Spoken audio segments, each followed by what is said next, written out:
Hello everyone, मेरा नाम वर्षा है और मैं आपको हाई स्टडी पर इकोनॉमिक्स और जीएस के इम्पोर्टेंट कंसेप्ट इन छोटे छोटे वीडियोस में पढ़ाऊंगी।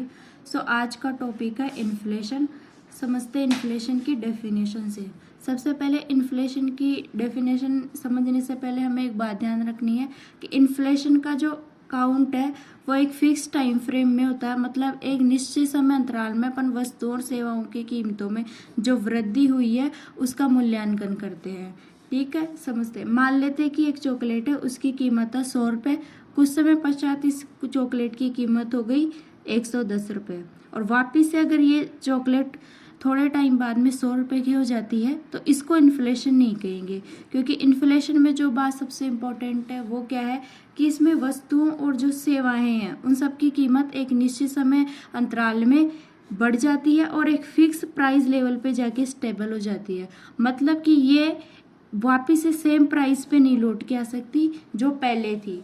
जैसे कि पेट्रोल पहले 70 रुपये का था, बाद में 110 रुपये का हो गया। अब ये किसी भी कीमत पर वापिस से 70 रुपये में नहीं आ सकता, क्योंकि इन्फ्लेशन आपकी इंक्रीज हो चुकी है। अब इन्फ्लेशन होने के दो रीजन होते हैं। एक तो होता है आपका डिमांड पुल इन्फ्लेशन, एक आपका होता है कॉस्ट पुश इन्फ्लेशन। ठीक है, सबसे पहले समझते हैं कि डिमांड पुल इन्फ्लेशन में क्या होता है। मान लेते कि यहाँ 2 चॉकलेट है और इनकी कीमत है 10-10 रुपये। खरीदने वाले यहाँ पे 3 व्यक्ति हैं, दोनों के पास है 40 रुपये, 50 और इसके पास है 60 रुपये। तो शॉपकीपर 10 रुपये में दे रहा है, लेकिन इन तीनों को चाहिए तो ये सब इस चॉकलेट की बोली 10 रुपये से बढ़ाकर लगाएंगे। अंतिम तौर पर क्या होगा कि ये चॉकलेट ये व्यक्ति 60 रुपये में लेगा। जिस चॉकलेट की कीमत थी 10 रुपये उसकी कीमत हो गई 60 रुपये। इसका मतलब क्या हुआ कि लोगों ने इस चॉकलेट की डिमांड बढ़ा दी। इस डिमांड बढ़ने से जो इन्फ्लेशन क्रिएट होती है उसको बोलते हैं डिमांड पुल इन्फ्लेशन। अब इसके बहुत सारे रीजन हो सकते हैं। एक तो पहला ये कि देश की जनसंख्या या पॉपुलेशन ही बढ़ जाए। अगर पॉपुलेशन बढ़ जाएगी तो इससे जो संसाधन है ना उनकी खपत बढ़ेगी, तो हमें ज़्यादा संसाधन चाहिए होंगे और इस प्रकार उन संसाधनों की डिमांड बढ़ जाएगी। दूसरा रीज़न क्या हो सकता है कि मार्केट में आपकी मनी सप्लाई बढ़ गई है। मनी सप्लाई कैसे बढ़ सकती है कि लोगों की आय बढ़ गई हो, या फिर गवर्नमेंट ने मनी सप्लाई इंक्रीज कर दी। कैसे? सब्सिडी देके लोगों के हाथ में ज़्यादा पैसा है। अब ज़्यादा पैसा है लोगों के हाथ में तो वो ज़्यादा स्पेंड करेंगे तो उनका व्यय बढ़ जाएगा। तो इस प्रकार से जो डिमांड इंक्रीज होती है और उससे जो इन्फ्लेशन क्रिएट होती है उसको बोलते हैं डिमांड पुल इन्फ्लेशन।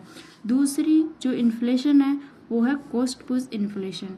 कॉस्ट पुश इन्फ्लेशन मतलब आपूर्तिकर्ता की वजह से जो इन्फ्लेशन होती है, बोले तो सप्लायर की वजह से जो इन्फ्लेशन होती है उसको बोलते हैं कॉस्ट पुश इन्फ्लेशन। यह कैसे क्रिएट होती है?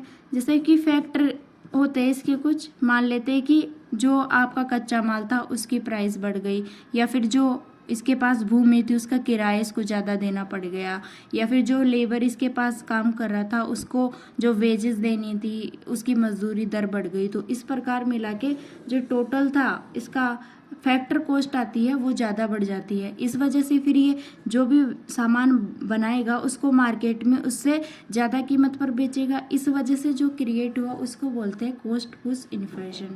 अब इन्फ्लेशन के टॉपिक में जो सबसे इम्पोर्टेंट है वो है आपका फिलिप्स कर्व। फिलिप्स कर्व किन किन के बीच में क्रिएट होता है? एक तरफ होती है आपकी इन्फ्लेशन, बोले तो मुद्रास्फीति, और एक तरफ होती है आपकी अनएम्प्लॉयमेंट, बेरोजगारी दर। तो इन दोनों के बीच में जो संबंध होता है वो होता है विपरीत संबंध। इसका मतलब है कि जब जब बेरोजगारी बढ़ जाती है तो उससे होता क्या है कि जो लोगों के हाथ में पैसा है वो कम हो गया है।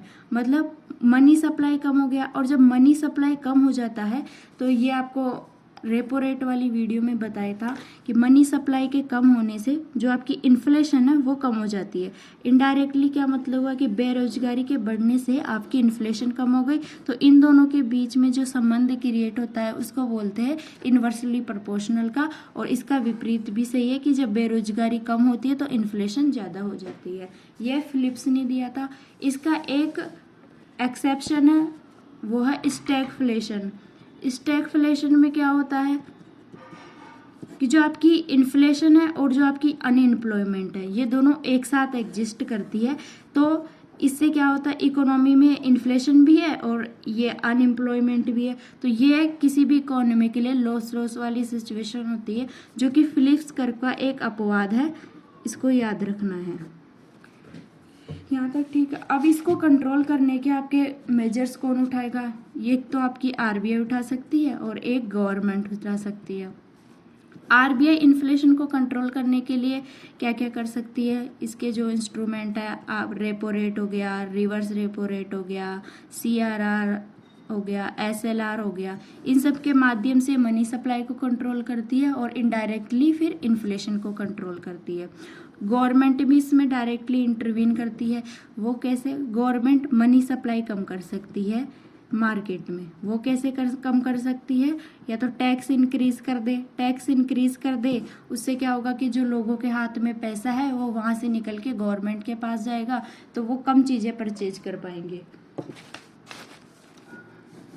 एक और क्या कर सकती है गवर्नमेंट? सब्सिडी के माध्यम से जो ये पैसा डाल रही थी मार्केट में उसको कम कर दे। इस प्रकार आरबीआई और गवर्नमेंट दोनों मिलके इन्फ्लेशन को कंट्रोल करने का काम करती है।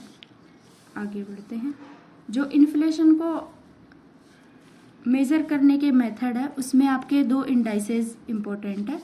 एक है आपका WPI और एक है CPI। WPI होता है होलसेल प्राइस इंडेक्स और ये होता है consumer price index. Wholesale price index में आप चीज़ों को बल्क में खरीदते हैं और फिर उसको बल्क में सस्ती पड़ती है तो फिर थोड़ा सा उसको महंगा बेच के प्रॉफिट कमाया जाता है और कंज्यूमर को फाइनली ये प्राप्त होती है। जो WPI है उसमें जो सबसे इम्पोर्टेंट क्वेश्चन पूछा जाता है इन दोनों इंडेक्सेस से, वो पूछा जाता है कि इनका बेस ईयर क्या है और इनको कौन सी जो इंस्टीट्यूशन है वो रिलीज करती है। तो जो WPI है उसमें ओनली गुड्स आती है, जबकि जो CPI है उसमें गुड्स प्लस सर्विसेज आ सकती है, क्योंकि आप सर्विसेज को बल्क में कैसे खरीद सकते हैं? सर्विसेज को खरीदा नहीं जा सकता। जो WPI है उसका बेस ईयर है 2011-12, जो CPI है उसका बेस ईयर भी है 2011-12, पर इसको जनरली 2012 भी लिखते हैं कभी कभी। फिर आगे बढ़ते हैं। WPI को रिलीज कौन करता है? WPI को रिलीज करता है वाणिज्यिक मंत्रालय के अंतर्गत DPIIT, ठीक है। और जो आपका CPI है, CPI नॉर्मल को तो जो रिलीज करता है वो है NSO। अब CPI के अंतर्गत बहुत सारे अलग अलग लेवल्स होते हैं, मतलब अलग अलग लेवल पे इन्फ्लेशन निकाली जाती है कंज्यूमर्स की। जैसे एक होता है आपका CPI IW, एक होता है CPI AL और एक होता है CPI RL। जो ये है इंडस्ट्रियल वर्कर, ये है एग्रीकल्चर लेबरर और ये आपका रूरल लेबरर। इनके जो बेस ईयर है इसका है 2016, इसका है 1986-87 और इसका भी क्या है 1986-87। और इन तीनों को मिला के जो रिलीज करने वाली संस्था है वो है आपकी लेबर ब्यूरो, और इसकी NSO है और इसकी DPIIT है WPI की।